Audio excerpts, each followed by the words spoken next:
Good morning, everybody, and this is your Dow Jones day trade setup for today.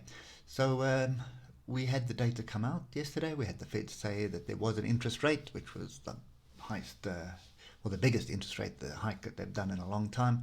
But at the same time, they came out with a pretty dovish stance, sort of not being. So their mood was not as aggressive as what it was earlier in the year.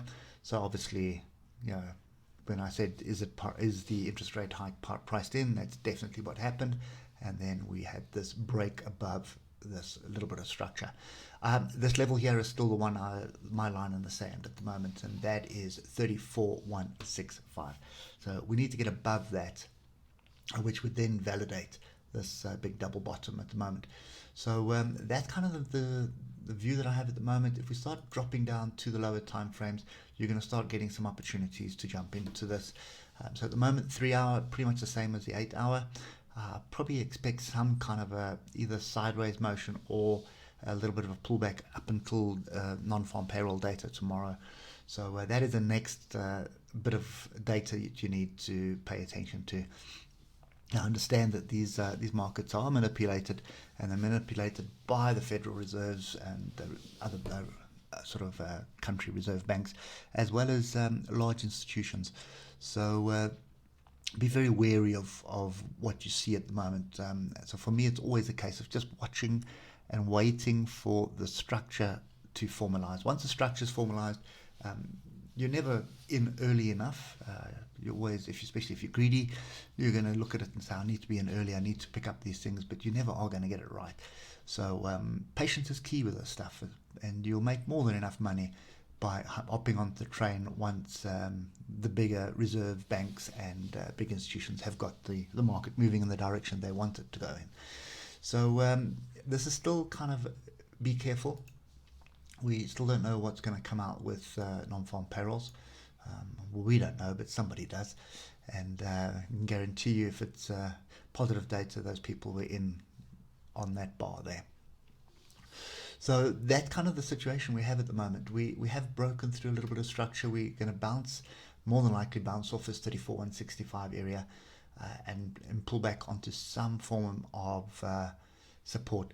So typically what happens with these things is it moves up, consolidates, especially when it's consolidated like this. This does look like a little range, and this is where you start dropping down to your lower time frames. There are a few gaps. There's a gap down here on the 15-minute, and you can see the chaos here. Interest rate was as expected and then all over the place, but look at the moving averages. So for me at the moment, it is still a kind of a wait and see. But in saying that, I just want to do this. That does look like a bit of consolidation. Now I'm just going to extend that up to the level we're paying attention to. That's 34,165, because a break and retest of that validates this flag break and a move to the upside, which would then give us an equal move of what we had yesterday, which was what, 3 odd percent, I think. Now 3.19%, so it's a 1,000-point move. So this is a really half decent setup, in my view anyway. You are looking at a break and retest up there. You're looking at a 230-point risk for a 1,000-point gain to the upside. But we need to break the structure. Okay, so that's kind of my view at the moment. If we do start falling back, which I don't think, I think maybe, possibly into this zone here, because look how we broke through it. It does come back to test the trend line. So if 33,743 holds on a pullback, that to me would be a half decent area to start piling in on some longs. But what I'm seeing at the moment, long-term portfolios, I think are pretty safe at the moment for the next quarter. By the looks of things, we'll know by the end of the week what the weekly bar looks like. But right now, I think it does look like we're getting some stability here, or a potential turn from the downtrend that we've had for some time. Okay, anyway, so it is a gentle sit on hands for me at the moment. I need to see the break of the structure, or alternatively, I need to see a bit of a deeper pullback onto a level, and that level is right here at 33,743.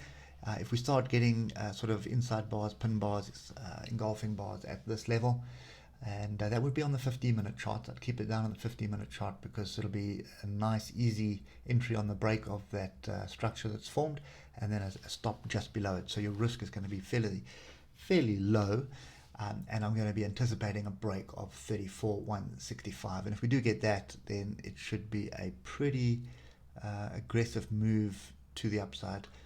There's a little bit of clutter here which may sort of slow us down, but when you start looking at this on a daily, you'll see all that's happening here is we are buying in at the bottom of what is the range, and look at the oscillators at the moment, crossed over and above the 20 right now with a big engulfing green bar. Only concern is we are below the moving averages. So that's why I say we need to expect some volatility here at 34,165. Once we're above that and we're holding that, you could end up with this kind of situation here, but I don't think so. I think you're probably going to head up to wherever this trend line is.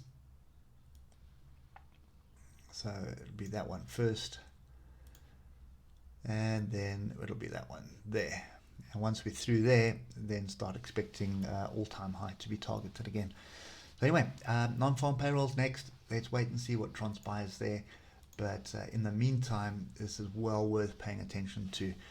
This is really some good news that's coming to the market. So I think that is going to be digested today. And we will see what happens. Anyway, that's kind of my view at the moment. Starting to look bullish, but we will still sit on the hands for a little while longer. Hope it helps, and we will catch up with you tomorrow morning. Cheers for now.